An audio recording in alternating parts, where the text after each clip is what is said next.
Shalom Bapak Ibu yang dikasihi dalam Tuhan Yesus Kristus. Puji Tuhan, kita berjumpa lagi dengan Sabda Sadik hari ini yang terdapat di dalam Matius 7 ayat 24 yang berbunyi, "Setiap orang yang mendengar perkataanku ini dan melakukannya, ia sama seperti orang yang bijaksana yang mendirikan rumahnya di atas batu." Luar biasa. Orang yang mendirikan rumahnya di atas batu, bukan pasir. Karena kalau di atas batu berarti pondasinya akan kuat.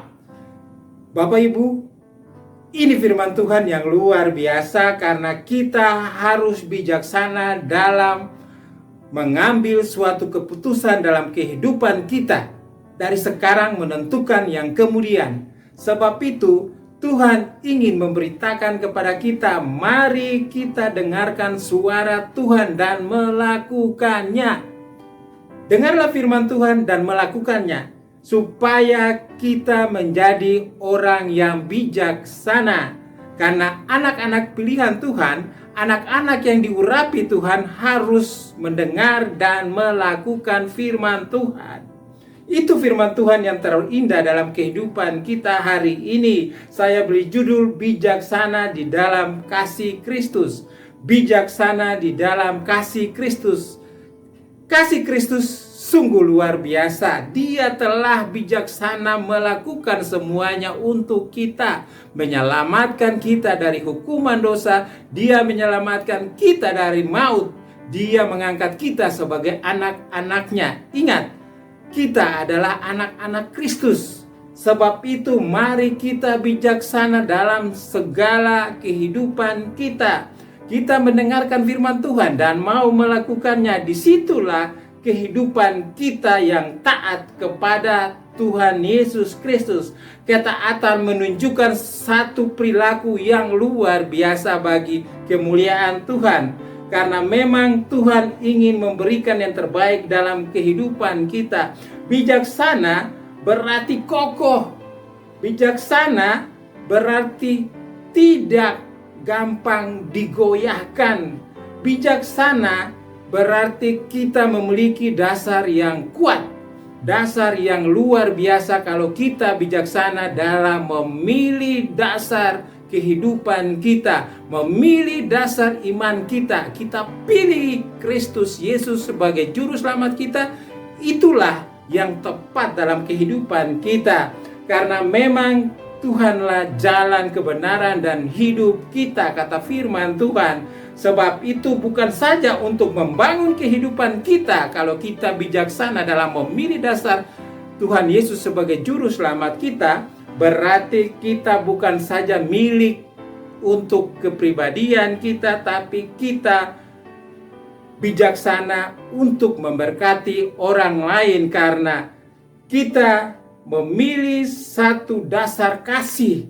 Karena hukum kasih menunjukkan bahwa kita harus melakukan dan mengasihi sesama manusia seperti diri kita sendiri. Sebab itu mari kita taat melakukan firman Tuhan. Karena firman Tuhan bilang orang yang bijaksana tidak boleh bermegah karena kebijaksanaannya. Tetapi harus bermegah karena memahami dan mengenal Tuhan. Ingat, kita sudah mengenal Tuhan dan Dia juga sudah mengenal kita. Kita di dalam Dia dan Dia di dalam kita. Sebab itu Yeremia mengatakan bahwa Yeremia 9 ayat 23 mengatakan orang bijaksana tidak boleh bermegah karena kebijaksanaannya, tetapi harus bermegah karena memahami dan mengenal Tuhan. Luar biasa firman Tuhan bagi kita hari ini. Sebab itu mari kita mengambil satu keputusan yang tepat dalam kehidupan kita, dalam pekerjaan kita, dalam pelayanan kita, dalam bisnis kita. Mari kita melakukan yang terbaik untuk Tuhan. Karena dalam melakukan atau memilih jalan yang terbaik berarti kita harus mengandalkan Tuhan sepenuhnya. Karena di dalam dasar kita, di dalam iman kita kepada Yesus Kristus, kita akan berdiri tegak.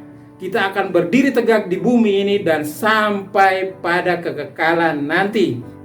Karena Tuhan selalu ingin membentuk kita menjadi emas yang murni di dalam pribadi-pribadi kita. Daniel 12 ayat 3 mengatakan, orang-orang bijaksana akan bercahaya seperti cahaya cakrawala dan menuntun banyak orang kepada kebenaran.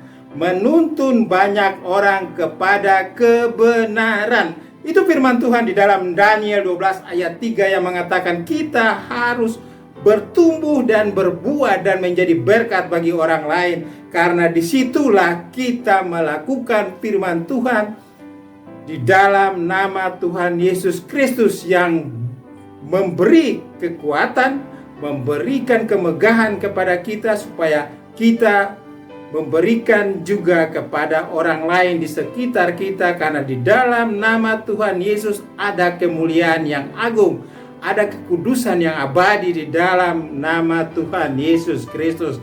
Tuhan Yesus memberkati kita. Amin. Mari kita berdoa. Puji syukur dan terima kasih Tuhan karena Engkau berbicara dalam kehidupan kami lewat firman-Mu. Kami bersyukur. Karena itu Tuhan, berkatilah anak-anak-Mu, urapi kami dengan Roh-Mu yang kudus, supaya kami bisa melakukan apa kata firman-Mu di dalam nama Tuhan Yesus, firman yang hidup. Kami berdoa. Amin.